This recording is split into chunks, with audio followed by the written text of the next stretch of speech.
Hey there, my name is Tom, and if you're an upcoming artist, you've got to go check out Go Produce with my man Big Lou.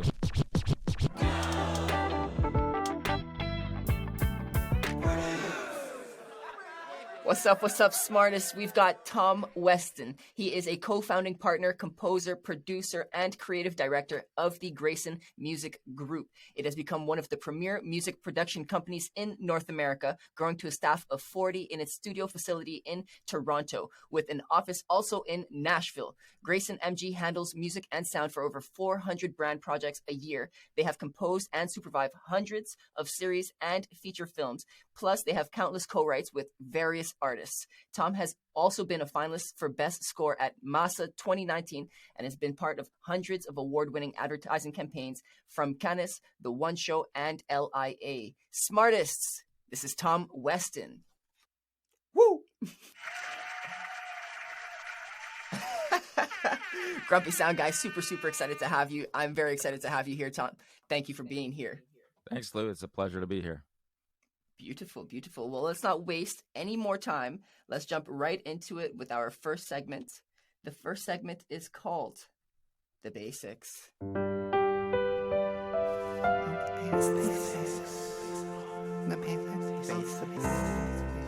Our grumpy sound guy, he's actually not feeling too well, but he sent in that recording just to stimulate the rest of the conversation. I love it.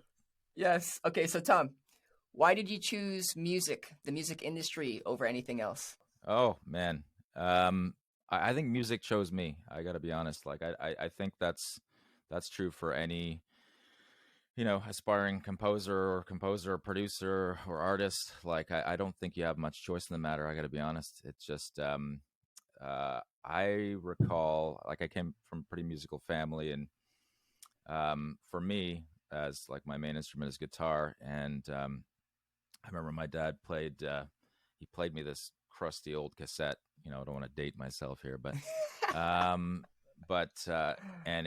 he played me Purple Haze by Jimi Hendrix, the Jimi Hendrix Experience. And I was pretty young, and I couldn't even understand this weird swirl of emotion. And I'm like, what is this? Why am I feeling this way? And it just it blew my mind, completely blew my mind. And yes, there's a really visceral connection.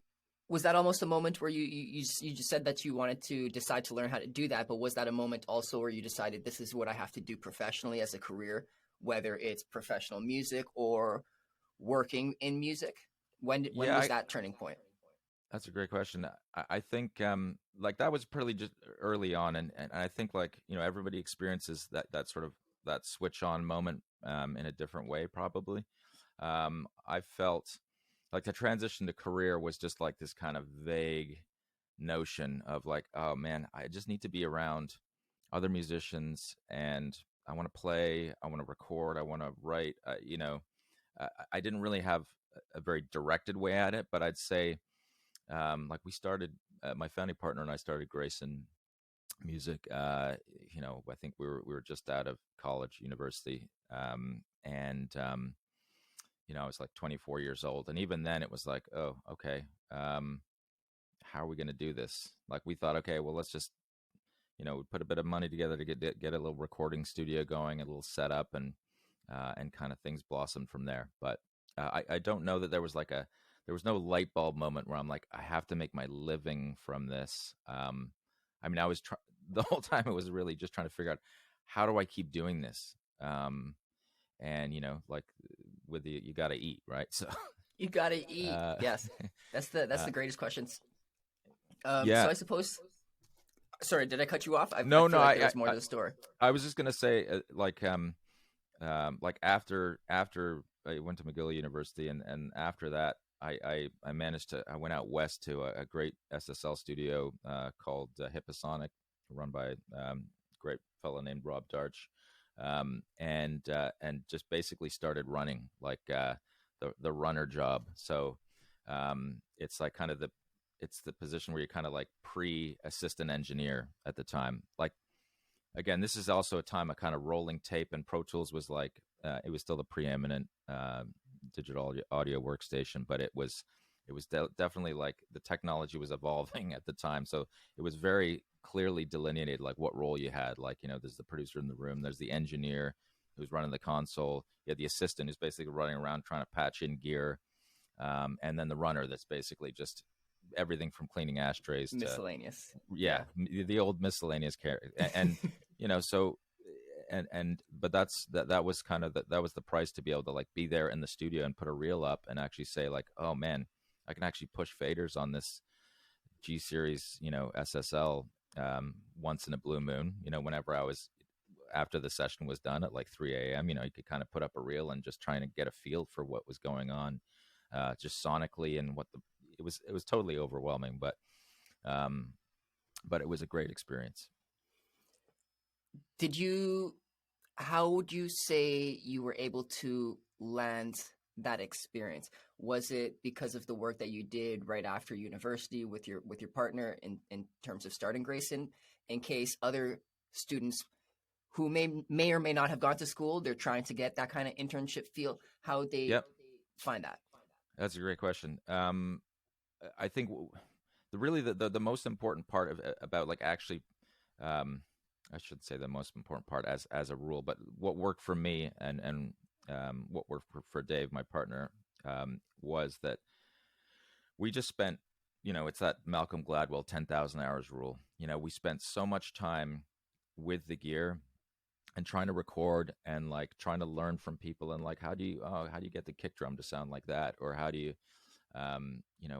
like even just musically, like how's that, oh, there's an interesting melody or a turn or hook or whatever it is, or how do they get that synth sound. And you're just, the constant curiosity has to fuel, um like, and again, for me, this was my process, like having to sit with Pro Tools and make all the mistakes and like, um yeah, that sounds like shit. Let's do that again. And it's not because of the performer, it was because of the way I was recording it, or for any number of reasons. When you're starting out, it's hard. Like, I think you have to kind of, make those mistakes, and until you have a few, there's always a moment when even early on when you're just working on a track or something, and I don't know, for me, you kind of get that kind of weird little tickle in the back of your neck, and you're like, oh man, okay, this could be pretty good, this is pretty good, like I'm feeling this.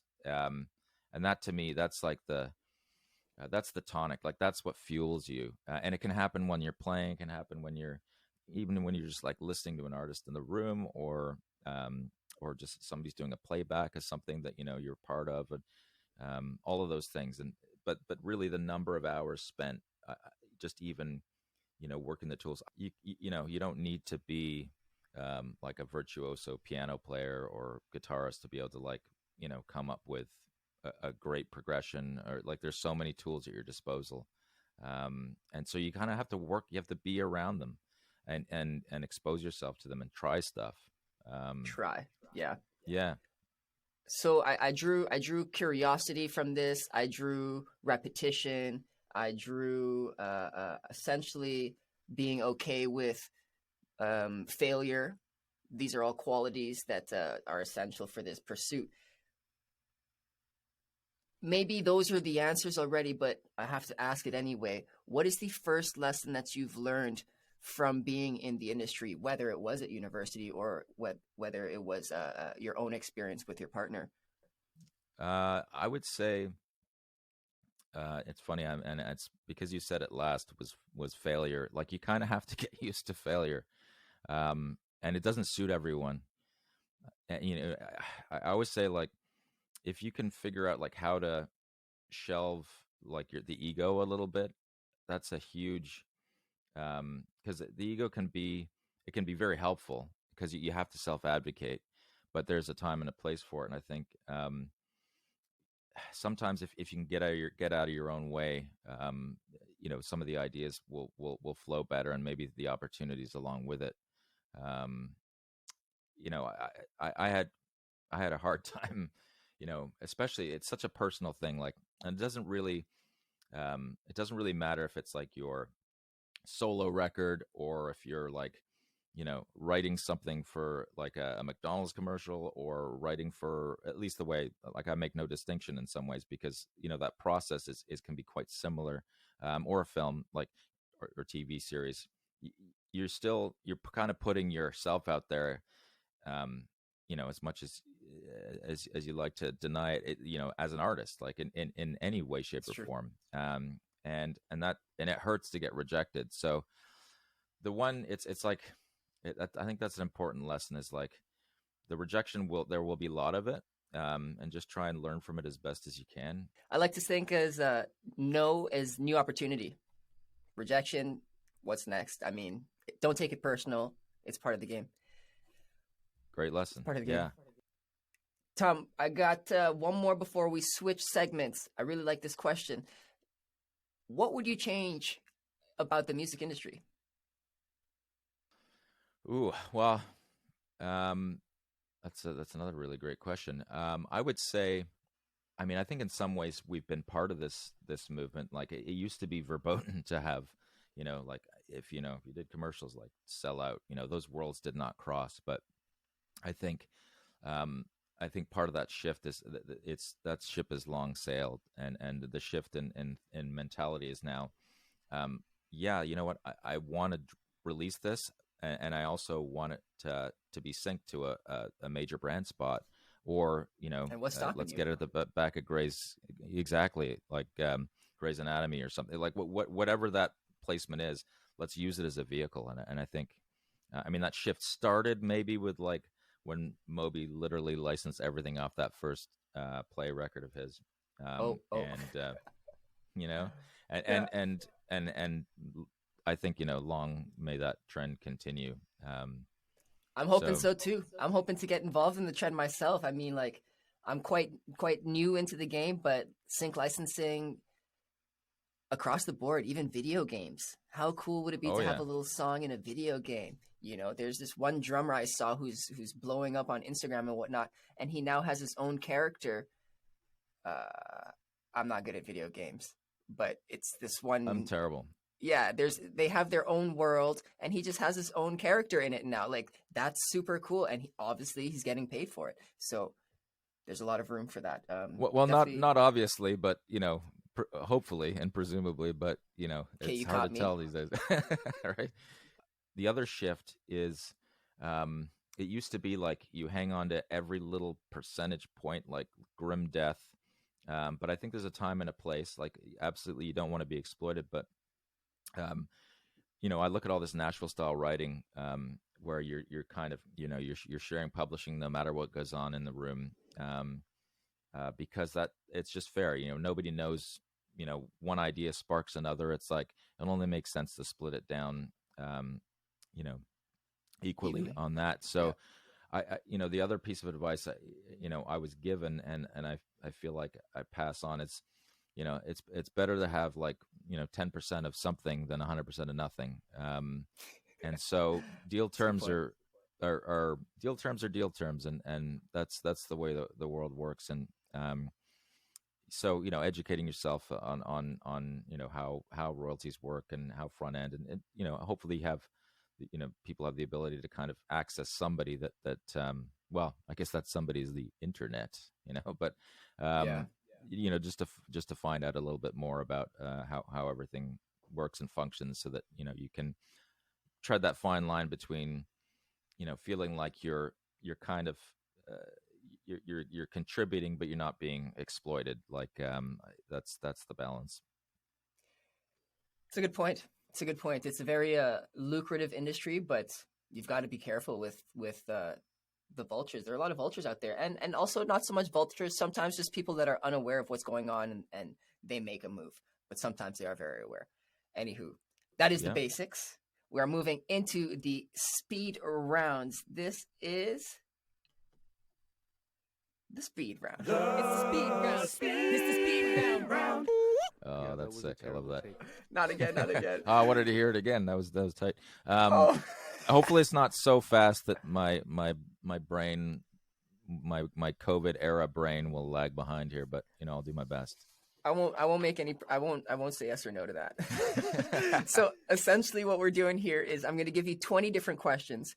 Okay. And you have less than 3 seconds to answer each. If you go past the 3-second period, the grumpy sound guy will give you a buzzer that sounds like this. Oh, that's definitely not a buzzer. Oh, Oh, that's the there you go. buzzer. They're not challenging questions. No justifications until after. Cool. Oh wow. Oh man, pressure. Love it. Alrighty, Tom. What is your favorite activity to do? Be with my family. Grayson MG recently won the Canadian Production Company of the Year. Correct. Yes. What's your favorite meal? Pizza. Dead or alive, who do you like to have dinner with? Gotta be Hendrix. Did you ever play soccer against Pickering College while at UCC? Oh no, I wish I had, but I wish I played for Liverpool FC. Maybe They'd be maybe more Jurgen fun. needs another 48-year-old striker. I don't know, but You I'm never holding out hope. know. Is water wet? Yes, always. Make the first sound that comes to your mind. Woo! When was the Grayson Music Group founded? Technically 97.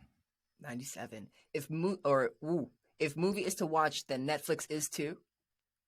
Chill. Do you have any nicknames? Tuner. You have a BA in North American Studies from where? McGill University. Is this the best Nothing to do interview with you've music. heard? What's that? Sorry, no, I was saying nothing to do with music whatsoever. Exactly. That's the Yeah. irony. Mine is nothing either. Anywho, is this the best interview you've had so far? 100%. Hey, adventure or leisure? Adventure. How many partners make up GMG? Ooh, 5. Who's an artist that you currently find the most exciting? Oh man. Oh God, that's the hardest question of all of them. I'll justify that after. I Deal. will. I promise. The next round is on me. What are you having? I think a coffee at this point. What does MASA an acronym for? Music and Sound Awards. Nice. Who is your all-around favorite person in the world? I'd have to. That's a tie between my wife and kids. What is your favorite city? Toronto. And can you imagine a world without music? It's like a world without love. No. Yeah, it's bleak. Very, very bleak. Tom, we made it through the speed round. It wasn't so bad, hey? No. That was good. My panic was unfounded. We're good. I like that. I am curious though about the artist, Lucale. You said her name is Yeah, Lucala. Yeah, Lucala. as So I'm far gonna as have to check her out. yeah, as far as like, somebody that's been involved in what we're doing and is about to drop some stuff, like it's she's definitely like just a talent. Yeah, Yeah, but they're and that's one of the things we're doing is trying to connect artists and producers and get them excited about co-writes and get them excited about the idea of like crafting songs, whether it's for the artist in the room or and if there's a release in there, but also pushing it through our sync channels, because that's how you can just keep getting profile and and again, at the end of the day, an artist should get paid. So absolutely. That's exactly what we're trying to do here. We're trying to, whether they want to get signed or not, how can the artist get paid, and not only just financially, but like benefit from what they're working, and their communities can work on or benefit from it as well. So I like the work that you're doing. I like the work that you're doing. Speed round is good to go. We're moving on to what's yo take.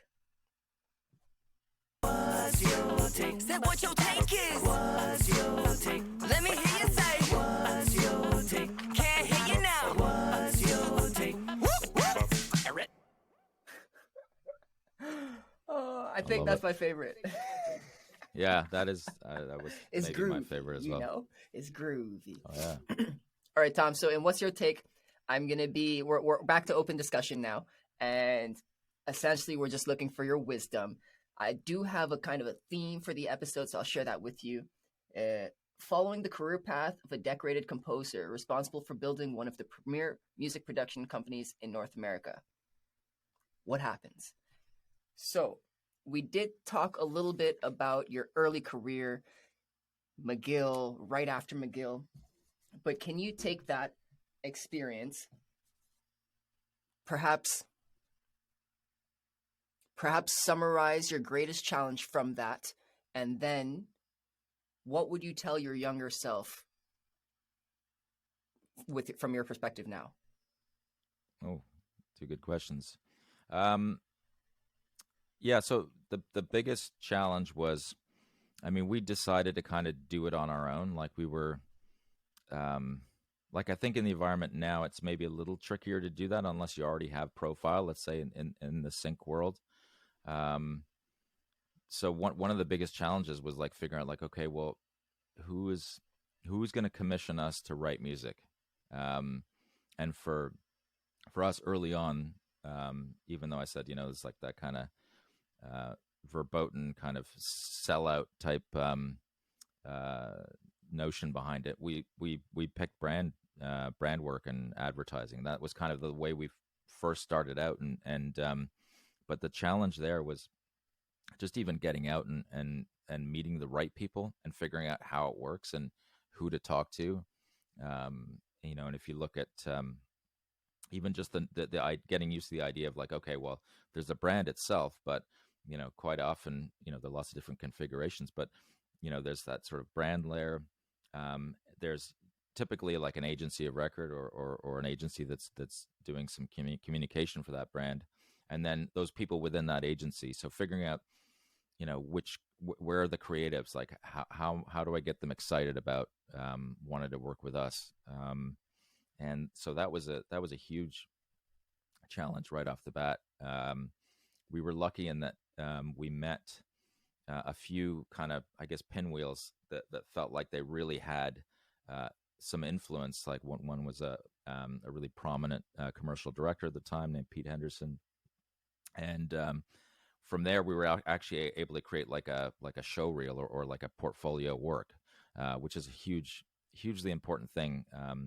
If you're looking to, I mean, that's the first question I will ask if somebody like an artist or composer producer wants to, or songwriter wants to send stuff our way, is like kind of what have you done? And one thing is just straight up like songs they've written, and but the other huge component is kind of what have you done in sync, like the AV world. It's a fine-tuned, it's a slightly different flexing of the musical muscle, I guess, of the musical brain.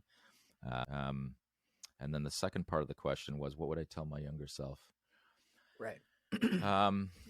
Like, I don't know if this will sound counterintuitive, but like, just be less stressed. Like, honestly, like it's not, and less worried about how, like, your craft, like, what, if you feel like what you're doing has merit, then so be it. It has merit, and try and stand behind that, and just be a little less, ironically, like worried about what other people think. If you believe in what you're doing. Was there a moment that doesn't when you mean to learned say. I feel like I'm still learning that, honestly. Yeah, like I hear that. it's a part of the, it's hard to switch off. And you can do it to yourself too. Like, be kind to yourself, like with your negative self-talk. I always look at like the process of composition or songwriting. I think in its most like perfect form, you're in that, so-called flow state, and things are just, they're rolling and things are coming out. It's not to say all the ideas are great, but it's just coming out nicely. But there's like, there's the musician brain, and then there's the producer brain. They don't always like, there's sometimes at odds. Like I look at like my musician brain wants to just kind of keep putting stuff in, and my producer brain wants to just keep taking stuff out. Like, it's like, oh, you don't need that. And it's like, don't fall in love with the parts. It's like, sometimes the thing you start with, like, could be that one sample or something. It's like, it like doesn't even make it into the ending track, right? So it's like, or the final track, but so be it. That was one of those things that brought you to what you needed to do. So right. Anyway, so I just be like, maybe I just, if I'd been a little less uptight or something, like, in more in like the kind of, it's through the process of it. Like, it's important to like really care about whatever you're creating, as I said, like whatever it's for. but you have to be able to kind of draw a line, because otherwise you're just into a whole Yeah, just yeah, bag of stress. downward spiral. Yeah, that's interesting. Thank you for sharing that. Um, you also mentioned earlier working with brands and agencies. That can be quite daunting. Did you, in anticipation to that, in this learning process, did you, I guess, maybe over time, let me just stop assuming, at what point in time did you build a portfolio to like better prepare yourself for working with them? And how did you prove to them that you matched their caliber? Well, you have to take your career seriously as like an AV composer.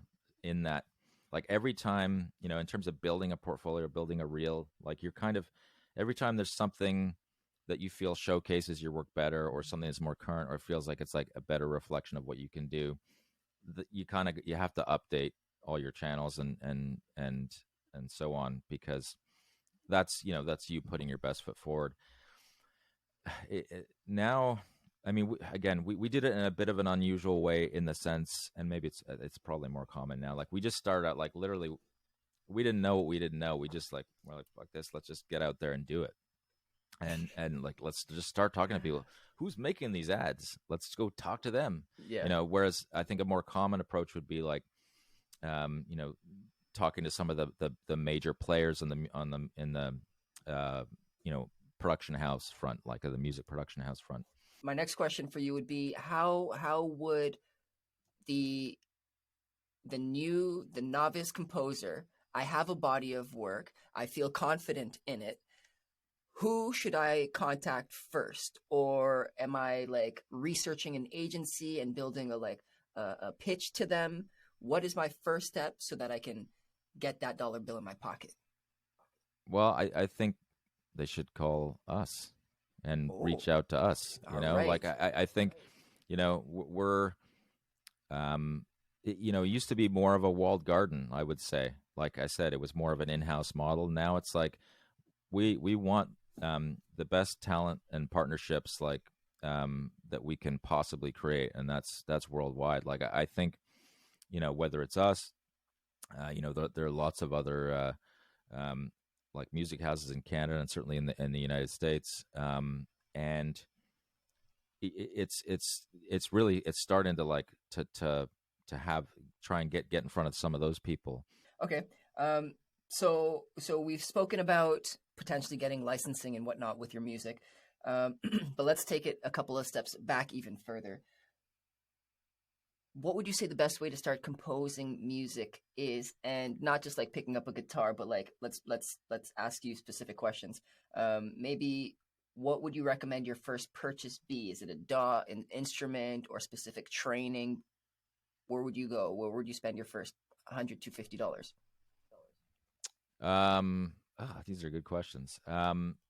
It's even before you spend a cent, I would say, you should be listening to what you want to emulate. Like I think the Igor Stravinsky quote is like, a good composer borrows, a great composer steals. Like we're standing on the shoulders of giants, right? Like there's so much precedent of like amazing music. Like what are you trying? Everyone starts off as a mimic, right? In a way. So it's like, it's getting a sense, and that helps you with production and but as far as like the practical, you need an interface, you need a DAW, like again, like FL or Ableton, like those are great places to start. And like there's no real excuse for, on the sample side of things, because I mean, if you look at the splice packs that are coming out now, for whatever the monthly subscription is, it's probably worth it. I mean, this is a big ad for Splice, isn't it? But Yeah.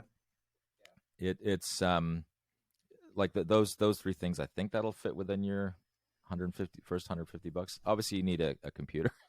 Yeah, that too. That helps. Would you recommend picking up an instrument, specifically not just like for interest of playing an instrument, but to complement the rest of your composing career? And if you did, which totally. one? Sorry, yeah, and in fact, maybe I just kind of assumed that the profile of the person we're talking to already has some familiarity with an instrument. I don't think there are any hard and fast rules. It's not a bad idea to know a bit of piano.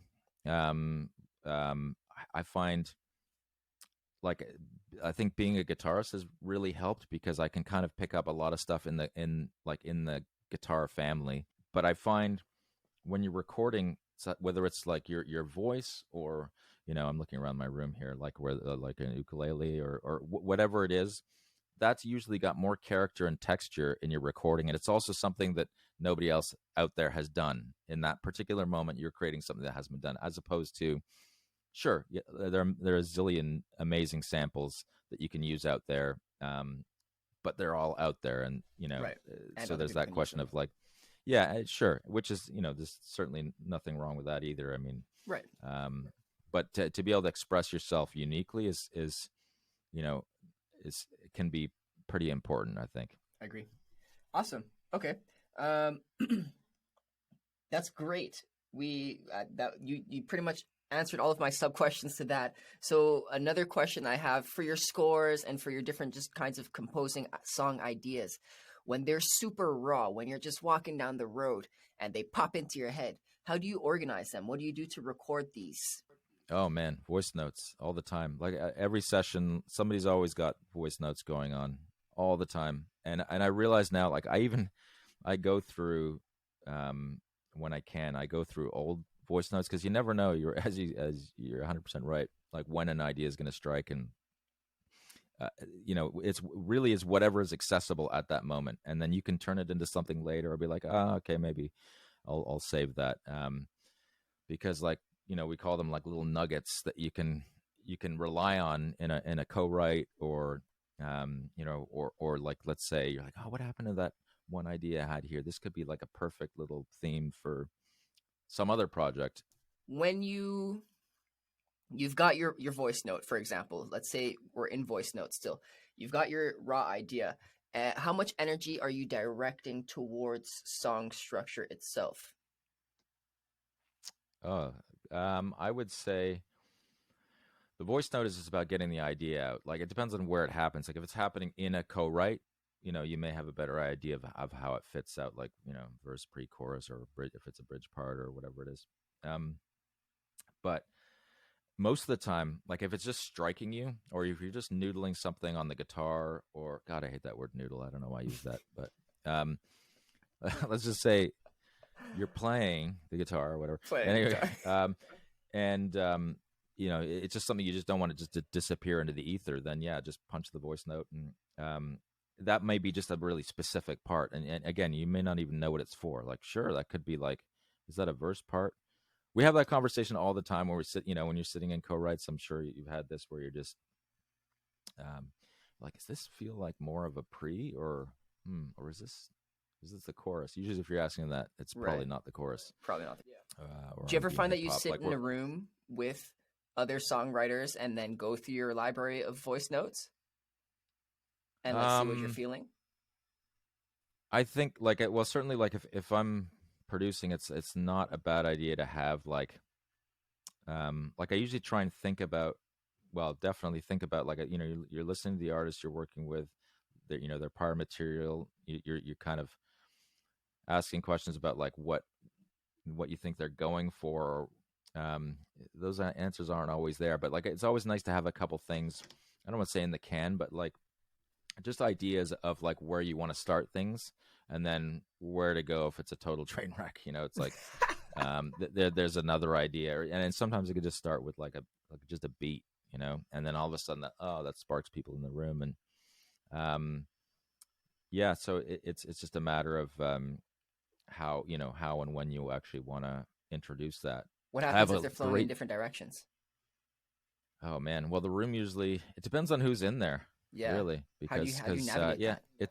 It's personalities and egos. That's why I say as well, like, get out of your own way too. Like, don't be shy. Like sometimes it's like, we've had a few things where you're running something, and then somebody in the background is just humming something. You're like, oh, what was that? Like, yeah, hit me with that again, and all of a sudden that's like turned into something. Yeah, just always be listening, and yeah, you just never know where things are going to. And then trust instincts, because at the end of the day, like if you can't kind of go with your gut and what you feel is going to work, then it probably, or if you're trying to chase something, it's like it should sound more like this. You're trying to chase something outside the room, then I just don't think you end up with as a genuine a result. And if it's not as genuine, then and not from the heart, then I just don't. I think that those ideas tend to fall flat more, I think. Would you remove yourself from the process if your gut feeling was not the same as the other gut feelings in the room, and you weren't able to like come to an agreement? How would you handle that situation? Sometimes it's like you just, again, it depends on your personality and the person the personality of the person that you're maybe kind of not really getting along with, and sometimes it just doesn't work out, and you're like, oh, okay, well, I think it's important just to get something, like leave the room with something down, and sometimes like it's like, okay, well, it's not the way I would have necessarily done it, but that's why you're co-writing, like, and let it be, you know, what it, what the room kind of wants it to be, and sometimes, if you really feel like it's, guys, we're really missing out, like we're missing on this. If we pass on this idea, like, I think we've missed it. It's trying to find that balance, and that's where, to the prior comment about like where ego comes in, and just really just in the true sense of like just trying to step away from yourself a little bit and just be like, okay, let's try to really like objectively look at this idea and whether it's got merit. It's That's it's that's it's it makes so helpful. much sense, and like I don't know why others don't see it so clearly. We are getting near the end of time. Do you have a couple minutes extra, or do you have to leave sharp at 12? No, I'm good. A couple minutes? Okay, I we can won't push chat too for a bit long. longer. Yeah. Um, you were talking a little bit about how there are similarities between composing in general for music and advertising and branding and this and that, but also there are like strict differences in terms of what you're looking for or what the people are looking for. So the question itself is, how does song structure differ when when composing for mainstream music as opposed to for film or for series? Perfect question. Yeah, like really, as a film and TV, episodic TV writer, it's a bit of a catch-all. I would say, like, your job is to serve the picture and serve the storyline, and in whatever way possible.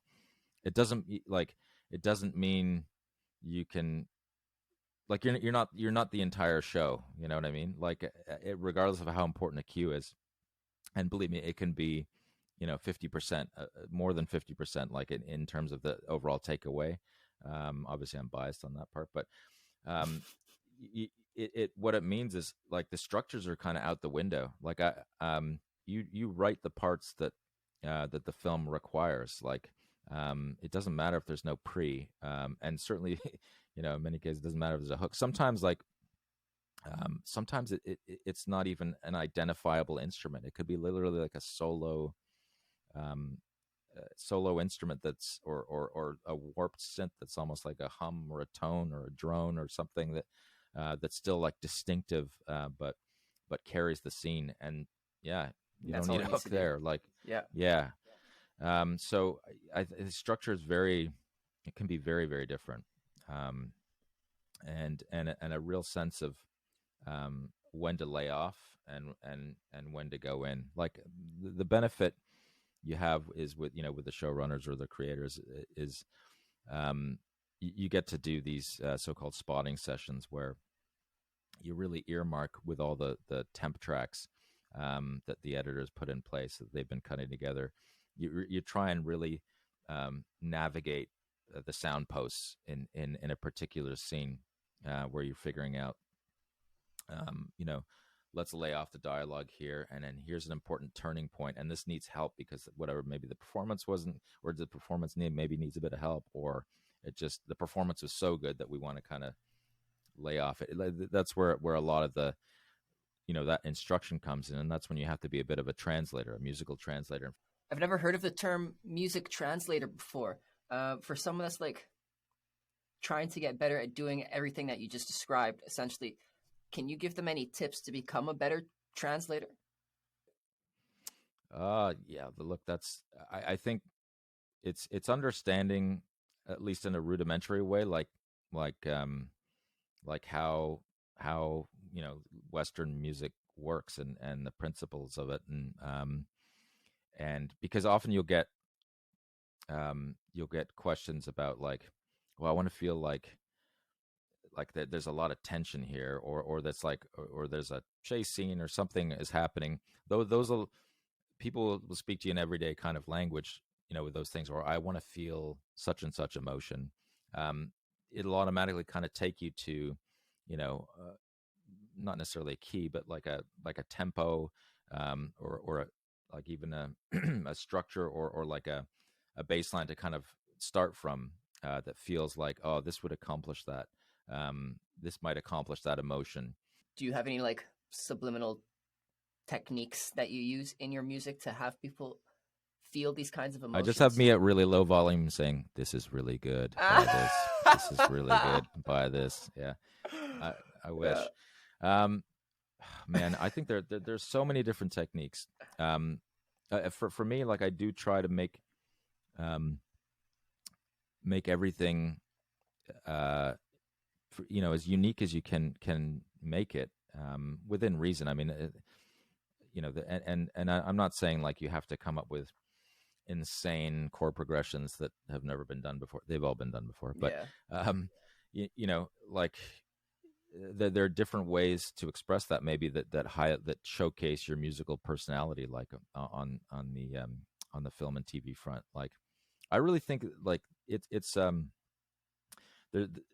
there it's one of those mediums that like you have, the ability to express yourself, maybe with more bandwidth than certainly, like, more mainstream music, because you're not confined to structure necessarily, um, and there aren't as many rules about, like, well, this is how a pop track should go, like, this is how a Dua Lipa track is, like, what I mean, all the rules that we tell ourselves. But the reality is, the people that have these amazing breakthrough hits, that are so very different, like when Lord came out, however many years ago, like, because it was different, like, it felt like it expressed songwriting in a different way, and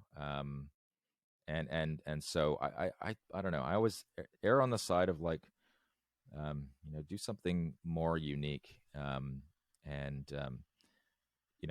as long as if it's still likable, I think the uniqueness only just takes it to that other dimension. I got Tom, I got one more quick question for you from the back. If you can answer that like 30 seconds, and then a final segment, which is like another minute, and then we're pretty much wrapping up. Okay, Cool. I'll keep it short. This next question. Do you think that artists need to be able to read music? Do you think they need to be trained classically to like excel No. at this? I don't think it's a prerequisite. No, and in fact, we've had in-house composers like that, they've got masters or PhDs, and some that have zero musical training whatsoever. You either hear it or you don't. That it's pretty binary, I think. Make it work. Make it work. All Yeah, right, Tom, make it we've work. got Clear the Air.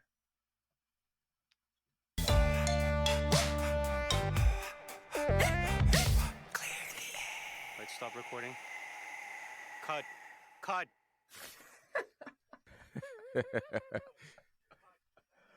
Okay, love Tom. those. Yeah, thank you. In Clear the Air, we have one of our fans, our smartest, and the Grumpy Sound Guy. Grumpy Sound Guy is not actually here today because he is ill, so he sent me his question. But first, I will share it with you, the question from our fan. Her name is Stasia. Hello, Tom. My name is Stasia. My question for you is, at what point in an artist's career are they ready to work with Grayson MG or similar companies? And what does your ideal client look like? Ooh, okay. Thanks, Deja. I would say, for us, like, we do want, I don't want to say like the fully formed article, but you definitely should, like, if you're coming in as a producer, songwriter, composer, you should have a body of work from which to show, like your show reel. Projects you've done, projects you're proud of, collaborations, what depending on what area you're looking at us for. So, what was the second part of the question? The second part, what does your ideal client look like? So essentially, you described that, and so this is probably not an upcoming artist. This is probably someone that's been in it for 2 to 3 years at least. They can talk to people. They're familiar with the industry. I would say, like, I'm really, really super pumped about Single, and I would say get in touch with us on that SNGL. We have an upcoming camp in November. I mean, right now I think we've got 40 sessions booked, and this is like from LA to Nashville to Toronto. We've got writers coming in from Concord, Nice Life, Arts and Crafts, Dual Tone, Mass Appeal, and Premier Music Group. So it's a great opportunity to get some co-writes in, and I think in order to get a seat at the table there, it's like, again, you want to be able to kind of illustrate it like a track record. Stuff you worked on, has it been cut, has it been synced, and like as I said, we're always looking for artists and producers to collaborate with, in especially in these camps. Huge. That's huge for community. That's awesome. And then the Grumpy Sound Guy question. Oh, big shout out to Stasia. Thank you for that question. Grumpy's question. He did a little bit of research on you, and he hears that you're a football fan. He wants to know a little bit about the story, how you got to begin composing music for CBC's FIFA World Cup and Olympic coverage. Yes. Okay. Just briefly. So, yeah, like, please keep it short, Tom. Okay. Grew up in England and became like a huge Liverpool fan, and was gutted when I wasn't invited to the camp because my parents would let me go. Anyway, I thought I was going to be a huge star. We had done, I'd kind of done a little reach out. This is in 2010, just prior to 2009, prior to the World Cup in South Africa.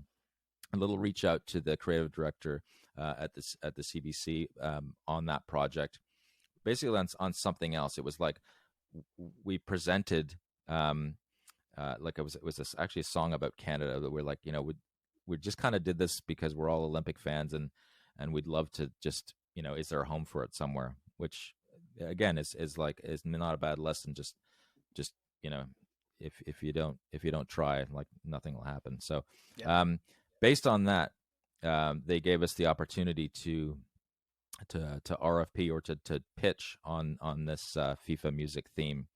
And I like to think it's because I'm such a huge footy fan that that's why it came through. But it was a really fun piece, and I really enjoyed writing it, and it ended up translating into all of this.